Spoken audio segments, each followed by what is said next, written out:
আমি তো আপনাদেরকে কলিজা থেকে ভালোবাসি রে বন্ধু, আমি তো আপনাদেরই সন্তান।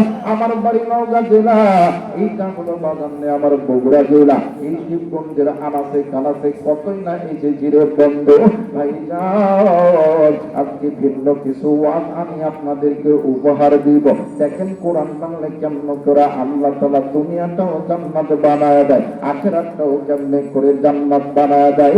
বাজানে আমার নাম শুনছেন আল্লাহর নবীর জলিলুল কদর সাহাবী, নাম শুনছেন হযরত আবু বকর রাদিয়াল্লাহু তাআলা আনহু। ও বাজার, আল্লাহর নবী সাল্লাল্লাহু আলাইহি ওয়াসাল্লাম দুনিয়াতে জিন্দা থাকা অবস্থায় চারজন সাহাবীকে জান্নাতের টিকিট দিয়েছে। এর মধ্যে অন্যতম সাহাবী হযরত আবু বকর রাদিয়াল্লাহু তাআলা আনহু। আর বন্ধু, হযরত আবু বকর একদিন মসজিদ থেকে আসরের নামাজ পড়ার পরে হযরত আবু বকর বাহির হইতেছিলেন। হঠাৎ করে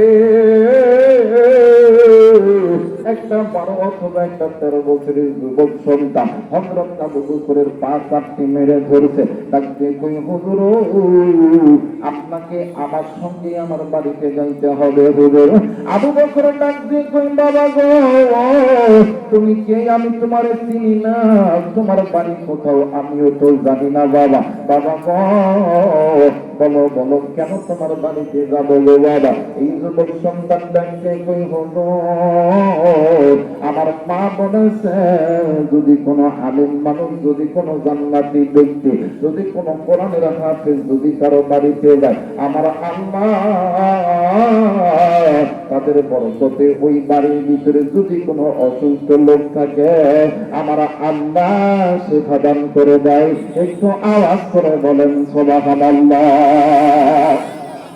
মুসলমান ভাইরা আমার বন্ধুগণ, হযরত আবু বকর রাদিয়াল্লাহু তাআলা আনহু অপর একজন সাহাবীকে ডাকিয়ে কই, ভাই গো আমার মন বলতেছে এই যুবকের মা নিঃসন্দেহে একজন আল্লাহওয়ালা। ও বাবা, এইবারে হযরত আবু বকর ডাকিয়ে কই, বাবা গো আমি তো তোমার বাড়ি চিনি না, তুমি একটু সামনের দিকে যাও, আমি তোমার পিছনে পিছনে যাইতেছি।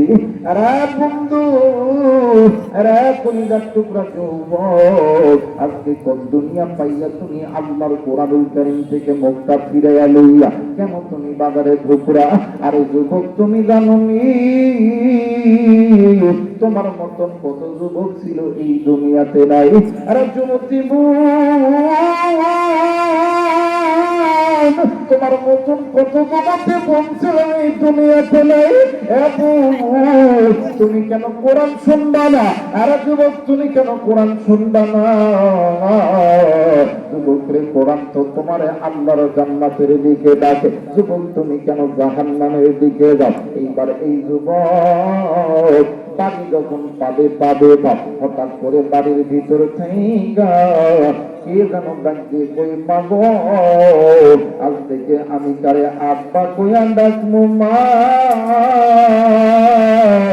কে আমারে আদর করবে, কে আমারে জড়ায়া ধরবে? এই কথা জানা শুনিয়া ছোট্ট সন্তান যুবক মানুষ আমার মরুভূমির বাড়ির ভিতরে গড়াগড়ি করতেছে। হযরত আবু বকর ডাকতে কই, বাবা গো তুমি কেন এমন করে কাঁদতেছো গো বাবা? ডাকতে কই, চাচাজি ওই যে ঘরের মধ্যে আমার পরিবার টুকরা বোন কান্দে, মনে হয় আমার বাবা নাই, আমার বাবা দুনিয়া থেকে মারা গেছে। আজ থেকে কি আমার আদর করবে? কে আমার গড়ায় ধরবে? কে আমার আদর করিয়া আব্বা আব্বা কইরা ডাকবে? আমি জানি না এই ময়দানে কার গানে মানাই রে, আমি জানি না কার গানে মানা নাই। এরা বন্ধু যার মা নাই, যার বাবা নাই, সে বুঝে বাপ মা না থাকলে কি যে হারাইল। এই দুনিয়ার জমিনে যে সন্তানের মা নাই, এই সন্তানের বাবা নাই, তার মতন বড় দুঃখী, তার মতন বড় এতিমার কেউ নাই রে বন্ধু। আরে বাজান, এই তো আমার হাতে একটা মোবাইল ফোন দেখা যায়, এই মোবাইলের ফোনের মাধ্যমে নিমিষের ভিতরে বিশ্বের সমস্ত দেশের খবর পাওয়া যায়।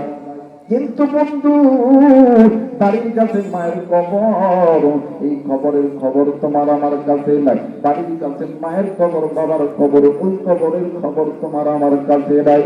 আমি জানি না রে বন্ধু,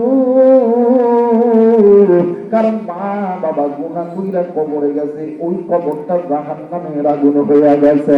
কারণ বাপ জানি গুনাহ কইরা কবরে গেছে, ওই বাপের কবর জানি সাত বিচ্ছুর ঘর হয়ে গেছে। আজকে তুমি সন্তান হইয়া আজকে তুমি কেন বাবার জন্য দোয়া করবা না? কেন তুমি কোরআনের মাহফিলে আসবা না? যুবক তুমি জানো নি, তুমি সন্তান যখন কোরআন শোনার পরে একবার যখন বলবা রব্বির হামহুমা কামা রব্বায়ানি সগীরা, তুমি সন্তান যখন বলবা লা ইলাহা ইল্লাল্লাহু মুহাম্মাদুর রাসূলুল্লাহ, তুমি এই কালেমা পড়ার সঙ্গে সঙ্গে আমার আল্লাহ তোমার মা বাবার কবরে আযাব আমার আল্লাহ মাফ করে দিবে। একটু আওয়াজ করে বলেন সুবহানাল্লাহ। মুসলমান ভাইরা আমার বন্ধুগণ, এইবার হযরত আবু বকর ডাক দিয়ে কয়, বাবা চিন্তার কোনো দরকার নাই ও বাবা, যেই সন্তানের দুনিয়ার জমিনে পাও নাই, যেই সন্তানের দুনিয়ার জমিনে বাবা নাই, ওই সন্তানের জন্য আছেন তিনি আসমান আর জমিনের মালিক যিনি। একটু আওয়াজ করে বলেন সুবহানাল্লাহ। এই পৃথিবীর জমিনে দেখবেন এতিম সন্তান যখন হয়, এই এতিম সন্তানদেরকে সবাই ঠকানোর চিন্তা করে, কথা বলে না কেন? আমাদের